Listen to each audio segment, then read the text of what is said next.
Masih dalam nuansa perayaan Idul Adha 1443 Hijriah, DPD Partai Keadilan Sejahtera Kota Sukabumi melakukan penyembelihan 9 ekor hewan kurban jenis sapi. Ketua DPD Partai Keadilan Sejahtera Kota Sukabumi, Abdul Fatah, mengatakan tak kurang 2.000 lebih paket daging kurban nantinya akan disalurkan kepada 7 kecamatan yang ada di Kota Sukabumi. Dirinya juga menambahkan bahwa hewan kurban yang disembelih kali ini berasal dari kumpulan arisan kurban para kader, kemudian praksi PKS di DPRD Kota Sukabumi, serta sapi pemberian dari Wali Kota Sukabumi. Sekarang ini kita menyebar hampir 2.000 ya. Kita 2.000 paket.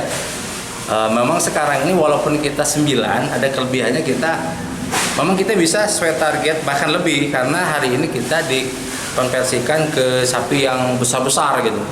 Ternyata memang hasilnya juga lebih efektif dan lebih banyak gitu. Jadi 9 itu karena hampir 5 sapi ya.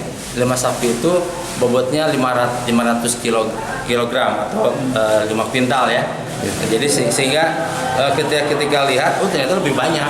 Kalau sisi dari jumlah sih memang menurun, tapi kalau sisi kualitas tebar kurbannya kita naik. Diharapkan dengan adanya penyaluran paket hewan kurban kali ini bisa menimbulkan semangat berbagi kepada sesama, khususnya dalam momentum Idul Adha 1943 Hijriah tahun ini. Dari Kota Sukabumi, Sofwan Julpikar melaporkan untuk Dinamika.